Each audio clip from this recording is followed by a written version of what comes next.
Blast off. That is so cool. When you're behind the scenes, people, you actually get a countdown. 5, 4, 3, 2, 1. This is Linda West. I'm so excited to be here to share with you how to relieve overwhelm in 4 easy steps.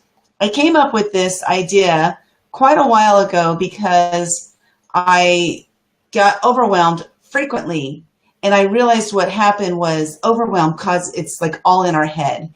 And so I came up with this 4-step process. I'm going to share it really fast. And then I'm going to bring on Hannah Knies, and she's going to share with us how she relieves her overwhelm, because it's not about what I do, but it's about different ways that can help different people. I truly believe there's not one way to do anything. And so it's good to hear from other people to find out what they do. So what I do is I have this process. It's called ALTA, A-L-T-A. Now the A stands for alto, which in Spanish means stop. And the reason I didn't come up with S-L-T-A because that sounds like slutta. And I didn't really like that too much. So I replaced the S with an A, alta. So alta is to stop what you're doing. When you're starting to feel overwhelmed, first thing is to stop. The next thing to do is to listen to yourself and listen to others. Maybe you get advice from others. Listen to what's going on and then write everything down.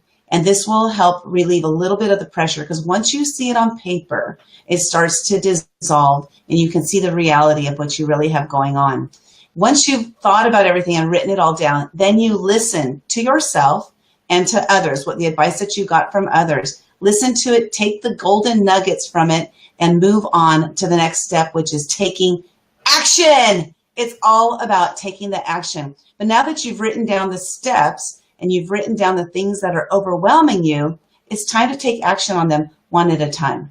Or look and see, who can I delegate to? Maybe there's something on your list that the reason you're not doing it is because you're frightened, you don't know how to do it, whatever it is. There could be millions of reasons why you're not doing something, but take action by maybe delegating that.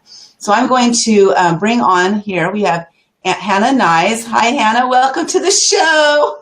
Hey, Linda. This is so exciting. Thank you for having me. Well, let me see. I can put your name up there. Let's put our names up there. We want people to know who the heck we are, right? Yes, please. So, Hannah, why don't you share with us who you are and what you do, and then what you do to relieve overwhelm? Well, my name is Hannah Knies. I'm a coach and intuitive reader. And I support strong, heart-centered career women unleashing their potential in order to enable them to really build the career or business of their dreams. And what you said, what you shared about overcoming overwhelm is basically what I do myself. So the first step will always be stop. Stop what you're doing. Hands off, whatever you have your hands on, stop. And to me, the next step would be breathe. Breathe in and out consciously to really get your focus back to your body, because this is the first step of reconnecting with yourself, which you want to do when you are overwhelmed, because then you're all outside of yourself, but not inside of yourself. And you need that reconnection to really be able to decide what is next. So really breathe consciously like 5 times in a row, and then put a hand on your heart and just feel your heart for like 30 seconds. Simply feel your heart to really reconnect to your body and to your essence. And then, just like you said, write down what is in front of you, what you have in your on mind, and what you want to accomplish and to achieve, and then prioritize. What is the most urgent thing you need to do right now, and what else can be delegated or maybe be done the next day or next week or next month? Because it basically what happens when you're overwhelmed, you're deciding from fear, and fear always is about a hurry and a rush, and everything is important right now, which isn't true, in fact. There's always something that is more important than another thing. So just prioritize.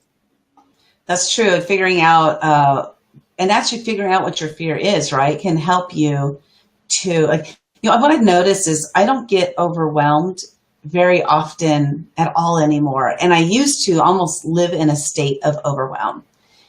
And I felt like I was the Tasmanian devil, just spinning all over the place. And when I would finally sit down and write it all out and figure out what were the things that I didn't even need to do, that I was stressed over, oh my gosh, I did a lot of that, where I was just trying to figure out, why am I stressed over this thing? Like, I don't even need to do it, But there was something inside of me And I think it stems a lot from our childhood, a lot of this stuff.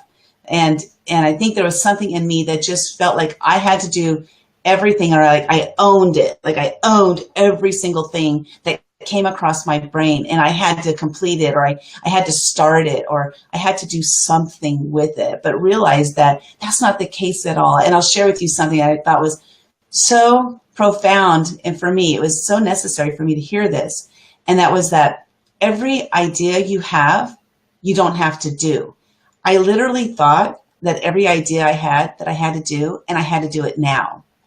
So a friend of mine, she said to me, she said, you know what, you can actually gift your ideas to other people if they're things you don't think you'll ever do or don't think you'll ever start, and instead of having it sit with you all the time, just go ahead and gift it to someone else. And I was like, oh my God, I can give my gifts away, my ideas away. That's so awesome.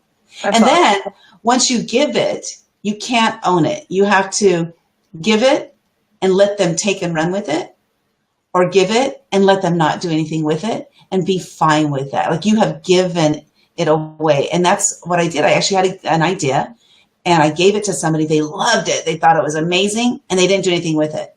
But I had no ownership to it. Mm-hmm.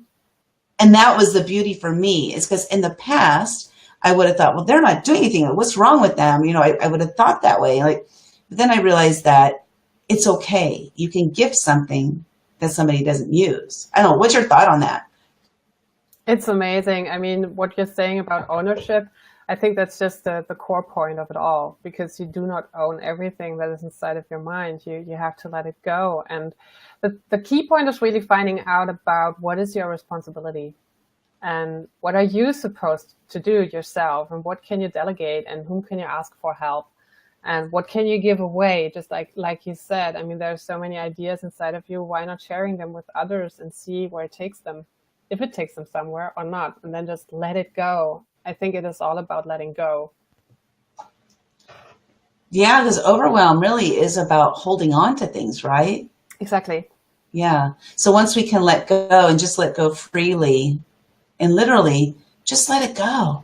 You don't have to hold on to everything. And you think about, like, if you try to hold on, let's talk about bowling balls. If you try to hold on to every bowling ball in the bowling alley, it's impossible. It's going to weigh you down. Yeah. So if you think about bowling balls in your head, maybe, I don't know. I just came up with that really weird analogy for some reason. Yeah. But if you try to hold a bunch of bowling balls in your head, it's impossible. It's going to weigh you down. Yeah. So get rid of the ones that you can't carry anymore. Get rid of the ones that don't serve you. Yeah. That's really a weird analogy. The difficulty in this is really trusting. Yeah. Trusting that if you let it go, that it will be fine, it will be okay. And that is the hardest part. Yeah. So how do you know what to get rid of and what to hold on to? Sometimes I don't. I mean, sometimes I just don't, because I'm too much involved in everything. And then I simply trust that it will show sooner or later. And to me, it is all about connecting to my heart and then take on that guidance that comes from there. And if I do not know, I just leave it at that and move on anyway. And as soon as I know, I know. Sometimes hard, sometimes easy. Yeah. Yes, it is hard to know. And then you don't even know if you made the right decision. But here's how I think of it, is that whatever decision I make is the right decision, because it's the right decision at that time. I can't predict the future and what I'm going to learn between now and tomorrow, or now and next week. And so the decisions I make, I have to just be no regrets for them. Like just make the decision, move on. And then later I might learn that was a dumb decision, but that's okay, because I learned from it. And I learned how to maybe make a better decision down the line, as long as we're learning, right? As long as we're learning from the things that we do in life. Exactly. And that helps with our overwhelm. You had back then, it was the perfect decision. So there's no wrong decisions or dumb decisions. It's only about, from that point of view you had back then, with the experience you had back then and the knowledge. Is it okay or is it not? And you're going to make the wisest decision you can make. Yeah, and sometimes I don't make my decisions based on being wise or not. I'll make them based on just being fun, and so, which is good at the time. Life is so short, right? Like, why are we so serious all the time? I love to have a lot of fun and try to have as much fun as I possibly can while also being serious at the same time, which sometimes it crosses over and sometimes it doesn't cross over too well. But, it's like just living my life the way I want to live it, and then being excited for what choices I'm making along that way. And I think once you own up to that and you just realize that you're doing the best you can with the information and the resources that you have, that your overwhelm will lessen. And I'm not saying it will be gone forever. Overwhelm, be gone. It's not like that. But you'll learn how to first of all, you have to recognize that you're in overwhelm, right? And then once you recognize it, that's when you stop. Just stop the world from spinning around you, because it's spinning in here. Yeah, that's so true. Yeah, everything else is going on. Yeah. But the spinning is in here. That's where the Tasmanian devil's coming in, is in there. And, yeah. I just sometimes feel like that. Like sometimes I feel like I'm literally just spinning around in circles and, attacking everything I'm approaching. Yeah. And that's what, that's just us. We're humans. And I think awareness is the key. Once you become aware of the overwhelm, you're already on a good way to let it go. Yeah, I totally agree. So do you have any final thoughts for our viewers about overwhelm? Oh, wait. Let's see. It's hard to not be competitive. Okay, so Valerie Fain, here, I'll put this on the screen. Hey, Valerie says, hey, Valerie, at least I'll hide these. So it's hard not to be competitive sometimes because of the world we live. Then we're so overwhelmed. Okay. Yeah. And so what's your thought on that, Hannah? Like, how can you maybe not think about it as competitive? Maybe that's... Yeah. The thing is, you think about it as competitive, but the point is, what do you feel about it? So again, it's about reconnecting to yourself. So can this world be competitive when you feel like you have a place in this world and you serve a purpose? And once you get that, then there's no competition any longer, because it's you serving your purpose no matter what. So again, put a hand on your heart and reconnect to yourself, and then just try to get back to that feeling that it's good that you're here and that you're serving a purpose. And I truly believe that we all are part of this big puzzle, and we're puzzle pieces working together. And there's nobody who's here in vain. So you serve a purpose, you have your mission. So there's no competition, basically. Yeah, I agree with that. I believe in collaboration and cooperation instead of competition, because if you think about it, even if Hannah and I did the same exact thing, first of all, there's 7 billion people on Earth, and there's no way I could handle all 7 billion, and neither could Hannah. Second of all, Hannah and I have different styles. Even if we can get the same result, we have different styles. Third of all, we all have different personalities, and we have different experiences that we bring to the table. No two people on Earth are alike, not even twins. The second they're born into their own body, and they have different experiences. So I'd like to explain that in a way that, so you have two children, say they're both crying, and only one parent is home. The parent can only take care of one at a time. So the other one is getting neglected while the other one is being taken care of. Then they put that child down, the other one is being neglected while the other one is being taken care of. So you think about it, even twins, and then, or if, say, father picks up one child and mother picks up the other child, it's a different experience, because one's being taken care of by mother and one's being taken care of by father. So just at that very moment that we're born, we have different experiences right at the very beginning. So with that carries whatever baggage that we carry, because we carry baggage everywhere we go, right, from our histories. And so whatever baggage we're carrying is different. And so even if Hannah and I can get you the same exact results, we're going to do it in a different way. We're going to do it in a way that connects with you. I'll connect with some people, and Hannah will connect with others. And that's why I truly believe there's no such thing as competition. Now, products might be different, right? I'm not sure. But services, I don't think there's any competition for those very reasons. And there could be other ones. Are there any other reasons that you can think of, Hannah, for no competition? It's just exactly how you pointed it out. And I truly believe that is so true. It all comes with your own personal energy, with your background, with your story, with the experience and knowledge and wisdom you've gained, with your approach towards certain things. And so there really isn't a competition. It's all about just you pursuing your path, whether it be in a job or in a business or in private life. It's all about your personality and your uniqueness. So it's really about collaborating and working together. Yeah, I agree with that too. I just posted the link to join us here live. If you want to pop on board, go ahead and click that link. You should see it in the comments below on Facebook. Okay, so I put it in the comments. And so I see Lolly mentions tapping helps her. Now, I've heard of tapping and I've never used it. I haven't really experienced seeing it, what it means, but I've heard it. So she says if she feels overwhelmed with any emotion, she uses tapping. Now, I'd love to have you ever used tapping, Hannah? I've never used it on a daily basis. I know about tapping, and recently we had like Colette in our mastermind group. We had Colette share with us a video where she showed it, and I believe it's just an amazing way to also reconnect with yourself and your body, and it calms you down. It helps your nervous system to calm down. So it's a perfect thing to do. Yeah. So and I don't remember if I pronounced your name right, Layla. If you want to come on board, if you click on the link, we'd love to have you. What will happen is I can bring you up here on the screen. So we have 3 of us up on the same time. And so if you want to join and share with us how you use tapping to help you, because like I said, I've heard of it.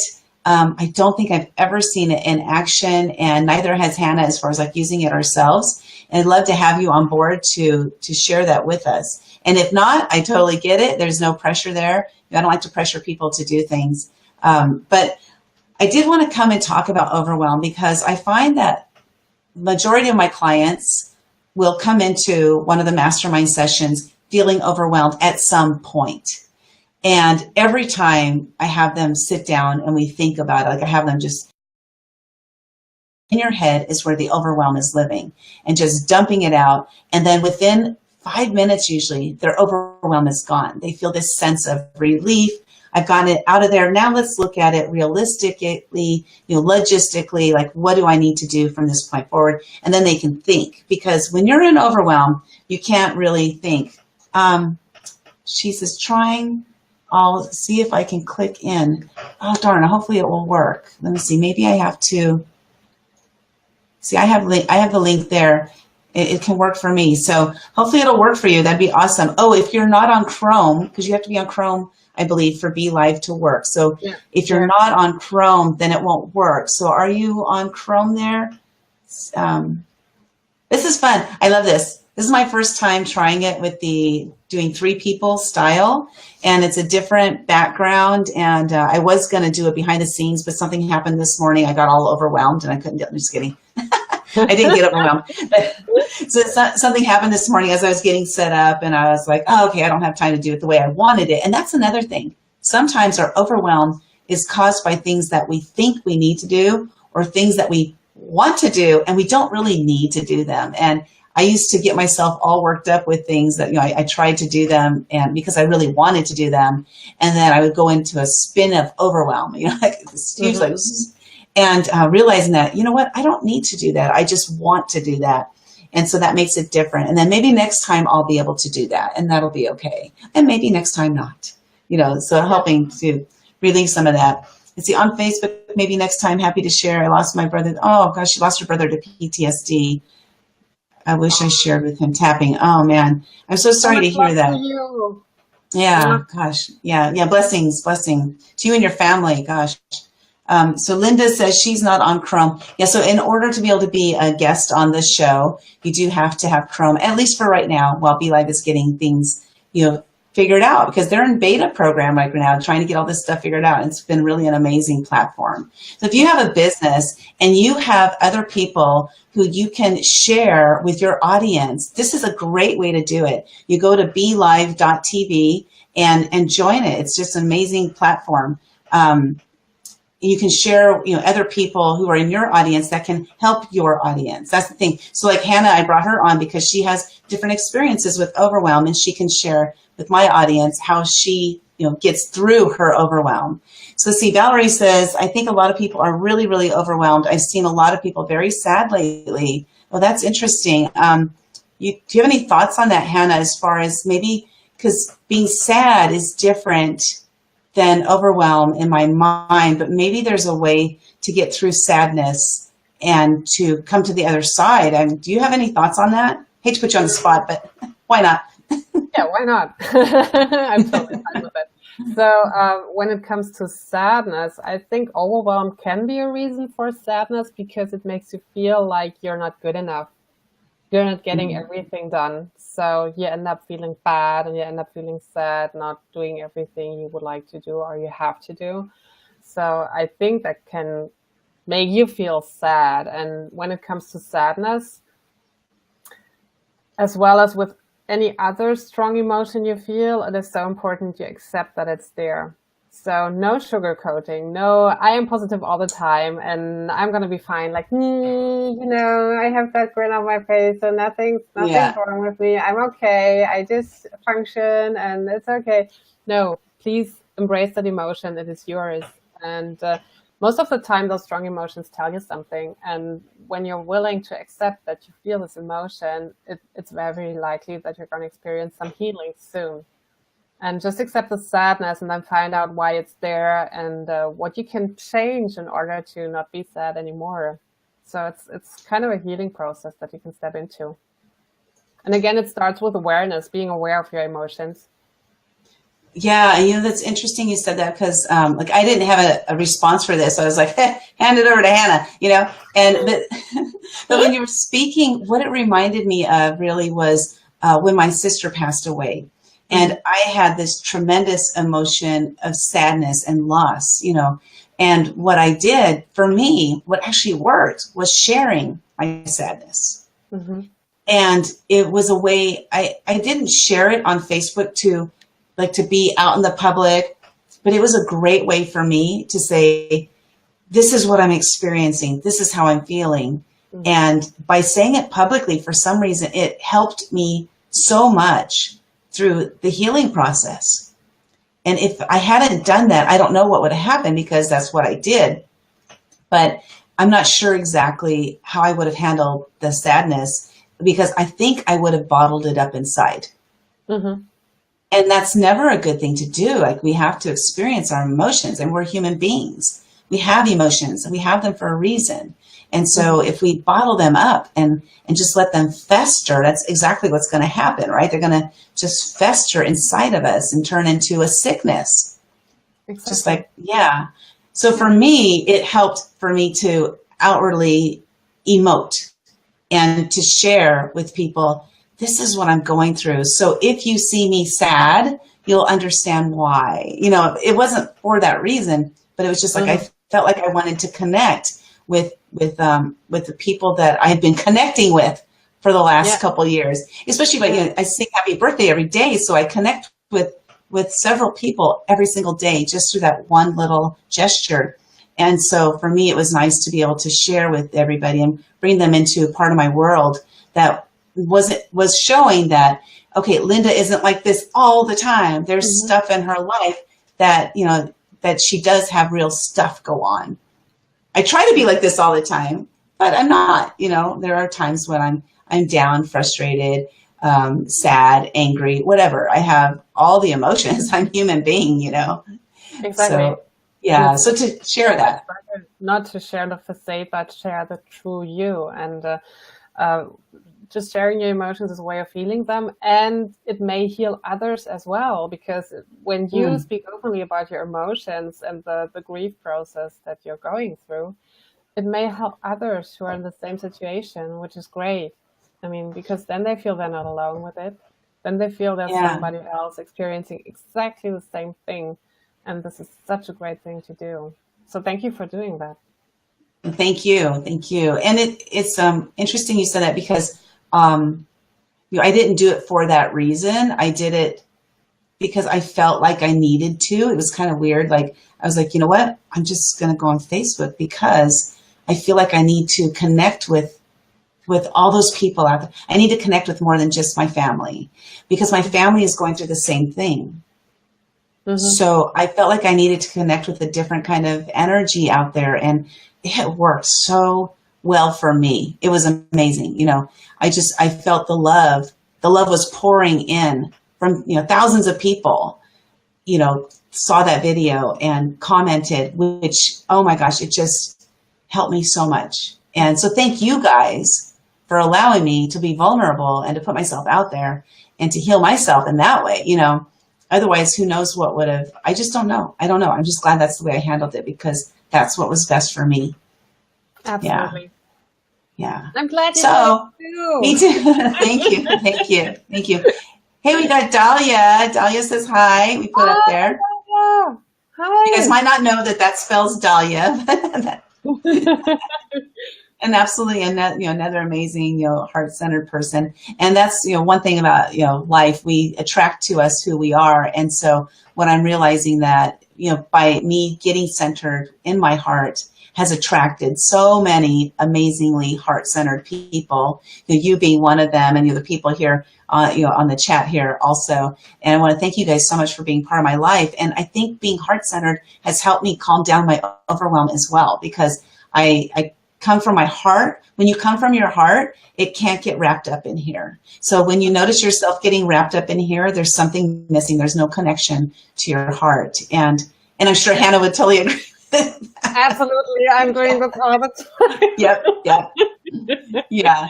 She makes those heart connections. Yeah. And she just has this way about connecting you with your heart. And if you, I highly recommend, if you don't know Hannah, that you definitely reach out to her, because she's an amazing woman and can help you get centered in that way. And one day we had a session where I was bawling like, because I had lost touch with my heart, and Hannah brought me back. So thank you so much for that, Hannah. I love you so much. I really do. And love you and too. you know how that's come for me to say that, because of my past. And so I'm learning that it's okay to say it out loud, and it's a beautiful thing to say out loud.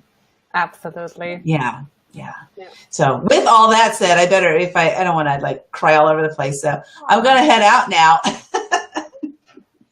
So everybody have a wonderful, wonderful day. And then, I'm not sure what the next topic will be, but I can't wait to share and bring on some more of my amazing friends that I've met throughout this journey and share with you guys just wonderful people, and hopefully helpful information that will help you be able to move forward, get out of whatever it is that's sticking you, and have you take action. That's my biggest goal, is to help people to take action and movement towards their goals so that they can reach their goals and then also live that heart-centered, authentic life.